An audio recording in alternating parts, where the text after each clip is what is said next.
అందరికీ నమస్కారం అండి. ఈరోజు తాత మనవడు కథల్లో భాగంగా తాత మనవడు అడుగుతాడు తాతని. తాత భారతదేశానికి ఎప్పుడు ఎవరో ఒకరు దండెత్తి వస్తానే ఉంటారు. భారతదేశాన్ని ఆక్రమించాలని చూస్తున్నారు. చుట్టుపక్కల కుట్ర పడుతున్నారు. ఎందుకు తాత అని అడిగితే, నాయనా ఆధునిక మానవుడు ఆది మానవుడు వైపు పరిగెత్తుతున్నాడు. వినాశనానికి దారి తీసేయడానికి. ఈ ఉన్నదాంతో తృప్తి పడడం లేదు. అంటే తాత దీని పరిష్కార మార్గం ఏందని?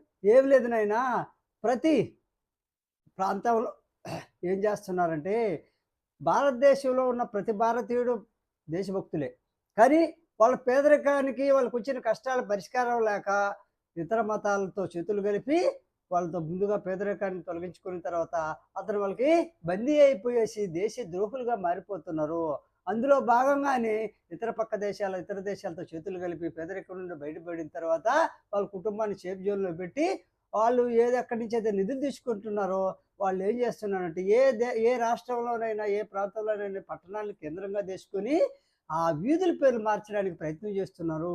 ముందు పేదరికంతో భారతీయులు ఎవరు సపోర్ట్ చేయలేదని, ఇతర దేశాలు అప్రోచ్ అయినోళ్ళు, ఇతర దేశాల మతాలతో అప్రోచ్ అయినోళ్ళు పేదరికం నుండి బయటపడిన తర్వాత హిందువులను మోసం చేస్తున్నారు. హిందూ సమస్యలో ఉన్న వాళ్ళంతా హిందువులు కాదు. ఎందుకంటే హిందూ సమస్యలో పనిచేసే వాళ్ళని హిందువులని మీరు అనుకుంటే పొరపాటే. ఎందుకంటే పంతులు గాని, సిబ్బంది గాని హిందువులని మీరు అనుకోవద్దు. మనిషి హిందువు, మనసు హిందువు వ్యతిరేకము.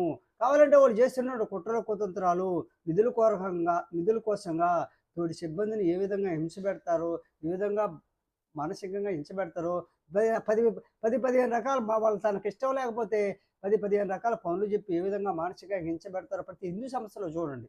అంటే మనిషి హిందువు, మనసు హిందువు కాదు. అంటే వాళ్ళ వ్యక్తిగత లాభం కోసం ఒక ప్రాంతం నుంచి మరొక ప్రాంతం వచ్చి ఆ ప్రాంతంలో ఉన్నటువంటి బలమైన వ్యక్తులతో చేతులు కలిపి, ఇతర కులాలతో కూడా చేతులు కలిపి ఏ విధంగా హిందువులు మోసం చేస్తున్నారో చూడుతా మనోడా అంటే మ మనోడు అంటాడు, ఇదంతా పరిష్కారం లేదన్న. పరిష్కారం ఏముంది నాయనా? భారతదేశంలో దైవశక్తి ఉంది. ఆ దైవశక్తి భారతదేశాన్ని కాపాడుతూ వస్తుంది. ఈ దైవశక్తి ఆధారంగా అధర్మము పెరిగినప్పుడు ఎవరైతే భారతదేశంలో భారతీయుల్ని ఎంచబెడతారో, భారతీయులు కూడా భారతీయులు ఎంచబెడతారు, హిందువులు కూడా హిందువులను మోసం చేస్తారు.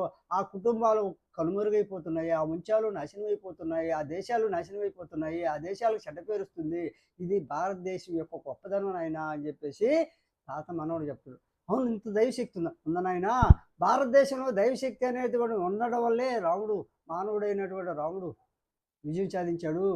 మామూలుగా కృష్ణుడు ధర్మపరులైనటువంటి పాండవులు 5 మంది 100 మంది ఉన్నటువంటి అన్నదమ్ముల చేతులు విజయం సాధించారు. భగవంతుడు ఉండబట్టే భక్తి ప్రహ్లాదుడు విజయం సాధించాడు. సమస్యలు, కష్టాలు, ఆర్థిక ఇబ్బందులు తాత్కాలికమేనైనా భారతదేశంలో. కానీ శరీరం అందగాదు, భగవంతుడిచ్చిన శరీరంగా భావించి సమస్యల్ని 10 మందికి తెలియజేసే విధంగా ఉండాలి. ఇతరులకు ఇబ్బంది పడకుండా ఆ సమస్యల్ని ఈ విధంగా మనకిచ్చినటువంటి స్వాతంత్ర 19వ నిబంధన ప్రకారము ప్రతి ఒక్కరు చేరవేశంగా తెలియజేస్తూ ఉంటే ఏదో ఒక రోజు మహానుభావుడు పుడతాడు. ఆ వీడియో మనం చెప్పేటువంటి విషయాన్ని గ్రహిస్తాడు. హిందూ సంస్థల్లో ఏం జరుగుతుంది, హిందూ సంస్థలు అడ్డం పెట్టుకొని హిందువుల్ని ఎలా మోసం చేస్తున్నారు, ఆ వీధుల పేర్లు మార్చడానికి ఎన్ని కుట్రలు పడినారు. ఈ మధ్య చూసాం పశ్చిమ బెంగాల్లో వీధుల పేర్లు కూడా మార్చి వాళ్ళు ఏం చేస్తున్నారంటే, ఏడైతే హిందూ సమస్యలు ఉంటాయో ఆ హిందూ సమస్యల్లో కొంతమందిని వాళ్ళ మంది అనుకూలమైన వ్యక్తుల్ని రాజకీయంగా చేర్చుకొని ఆ చుట్టుపక్కల వాళ్ళు ఇల్లు కట్టుకొని ఆ కాలక్రమేణా నిదానంగా ఆ హిందూ సమస్యలను నిర్వీర్యం చేస్తూ వస్తున్నారు. తద్వారా భారతదేశానికి దెబ్బతీస్తూ వస్తున్నారు. ఇదంతా చేసేది ఎవరంటే పేదరికంలో ఉన్నటువంటి ప్రతి భారతీయుడు ఇతరుల ద్వారా నిధులు పొంది వాళ్ళ కనుచన్నల్లో పనిచేయాల్సి వస్తుంది. ఇవన్నీ గమనించడంలో విఫలమైనప్పుడు భారతదేశము ఆక్రమణకు గురవుతుంది. భారతీయులు పేదవాళ్ళుగా మారుతున్నారు. భారతదేశంలో భౌతిక దాడులు జరుగుతున్నాయి. భారతదేశంలో ఒకరికొకరు కొట్టుకుంటున్నారు. వ్యసనాలు కలవలు పడుతున్నారు నాయనా.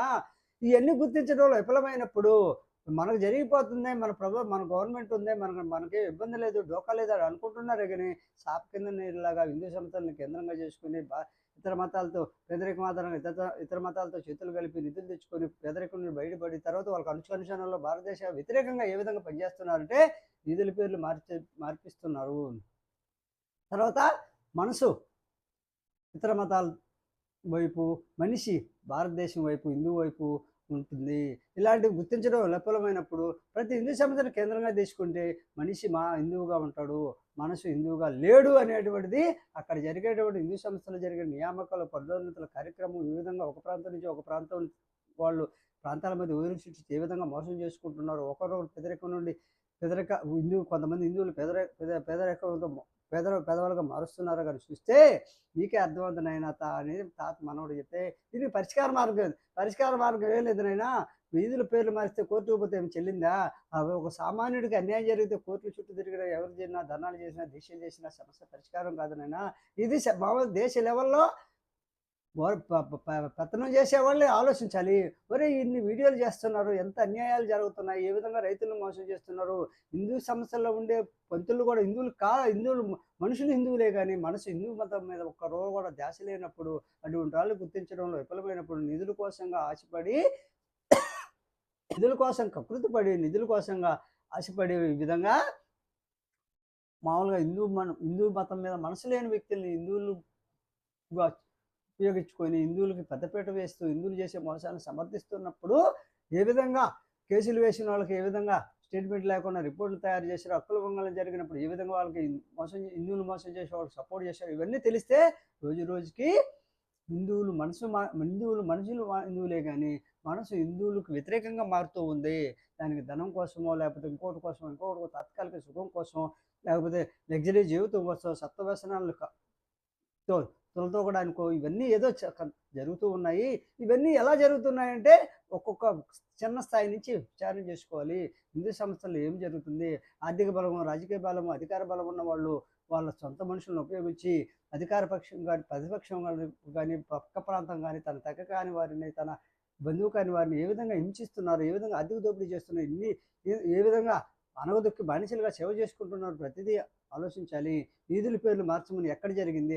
ఆ ఈదుల పేర్లు మార్చకుంటే ఆ చుట్టుపక్కల ఇతర మతాల వాళ్ళు ఏ విధంగా హిందూ సంస్థల చుట్టూ చేరుతున్నారు, ఏ విధంగా ఈదుల పేర్లు మారుస్తున్నారు, ఏ విధంగా హిందువులు ఉన్న చోట హిందువులు ఉన్న చోట ఆ పేర్లు ఎందుకు మార్చారు, ఎలా మార్చారు, ఏ విధంగా మార్చారు, ఈ దేశభక్తి అయినటువంటి ప్రతి భారతీయుడిని ఈ విధంగా ఎందుకు చేస్తున్నారంటే ఈ పేదరికం ఆధారంగా ఉపయోగించుకొని హిందువుల్ని ఈ విధంగా భారతదేశాన్ని దెబ్బతీస్తున్నారు. కానీ ఒకటి మాత్రం నిజం మనోడా, భారతదేశంలో దైవశక్తి అనేది ఉంది. దైవశక్తి ఉండడం వల్లే ప్రతి భారతీయుడు కష్టాలు పడినప్పటికీ చివరికి విజయం సాధిస్తూ వస్తున్నాడు. ప్రతి భారతీయుడు ప్రతి మతాన్ని, ప్రతి దేశాన్ని గౌరవించేటువంటి తత్వం ఉంది. నిజమైన భారతీయుడికి, నిజమైన హిందువుకి, నిజమైన మనసున్న వాడికి ఖచ్చితంగా సొంత మత కష్టాలు వచ్చినా, సమస్యలు వచ్చినా హిందువుగా నేను ఉండాలి అనుకునే ప్రతి భారతీయుడు ఏ మతంలో పుడితే ఆ మతంలో ఉండి ఆ మతానికి ఆధారంగా దేశాన్ని కాపాడుకుంటాను, దేశభక్తిని పెంచుకుంటాననే ప్రతి భారతీయుడికి దైవశక్తి తోడుగా ఉంటుంది నాయన అని చెప్పేసి మనవడితో చెప్తే, ఇదేంది తాత ఎంతోమందిని తీసుకొచ్చి చనిపేశారు కదా అంటే, ఏమన్నా కానీ నాయన అవన్నీ దైవం చూసుకుంటుంది. దైవశక్తి అనేది ఒకటి ఉంటుంది. ఆ శక్తిని మాత్రం భారతదేశంలో, అందువల్ల ఇతర దేశాలు ఎన్ని కుట్రలు చేసినా, పక్క దేశాలు ఎన్ని కుట్రలు చేసినా, కుతంత్రాలు చేసినా, భారతదేశంలో ఈదుల పేర్లు మార్చినా, హిందూ సంస్థలు ఇతర మతాలను చేర్చిన, భారతదేశంలో హిందువులు మనిషి హిందువుగా, మనసు హిందూ వ్యతిరేకంగా ఉన్న హిందువులను ఎలా మోసం చేస్తున్నారో, మనిషే హిందువే, మనసు హిందూ వ్యతిరేకంగా ఆ విధంగా అందరినీ తయారు చేసుకుంటూ ఏ విధంగా పోతున్నారో, అలాంటి ఒక్కొక్క వ్యక్తిని గుర్తించి చర్య తీసుకోగలిగితే భారతదేశంలో ఉన్నటువంటి ప్రతి పౌరుడికి న్యాయం జరుగుతుంది. అలా చేసేవారు లేరు కాబట్టి నిధుల కోసం తాపత్రయపడుతున్నారు. నిధులే కావాలి, మాకు పెత్తనమే కావాలి, అధికారమే కావాలని ఆలోచించేది ఎక్కువ కాబట్టి ఈ యొక్క దైవశక్తి భారతదేశాన్ని కాపాడుతుంది. భారతదేశం దైవశక్తి కాపాడుతున్నంత వరకు ఎవరు భారతదేశాన్ని ఏం చేయలేరు. ఇది ప్రపంచ దేశాలు ఎక్కడ లేని విధంగా భారతదేశంలో దైవశక్తి అక్కడక్కడ కూర్చొని ఉంది. ఆ దైవశక్తి నిద్రలేసినప్పుడు ఈ మోసాలు చేసేవాళ్ళు, ఈ డూప్లికేట్ మనుషులు ఈ విధంగా నిర్వీర్యమైపోతూ ఉంటారు నాయన అని చెప్పేసి తాత మనవడు చెప్పుడు. అవునా నాయన, అంతే నాయన, దైవశక్తిని నమ్ము, ప్రకృతిని నమ్ము, నువ్వు మానవుల్ని కాదు నమ్మాల్సింది. భారతదేశంలో ఉన్న ప్రతి పౌరుడు దైవశక్తిని, ప్రకృతిని నమ్ముకొని బతకడమేనాయన. ఎందుకంటే నువ్వు అన్యాయం జరిగితే పరిస్థితిని నిశ్చయం తెలియజేస్తే ఏదో కారణం చెప్పేసి ఏ విధంగా నీకు న్యాయం జరగదు. వీధుల పేర్లు మారిస్తే కోర్టుల చుట్టూ కూడా తిరిగితే మారలేదు కదా పశ్చిమ బెంగాల్లో. ఈ విధంగా ప్రతి రాష్ట్రంలో కూడా వీధుల పేర్లు మార్చాలి, కోర్టుకు పోయి కూడా ఏ విధంగా పోయారు.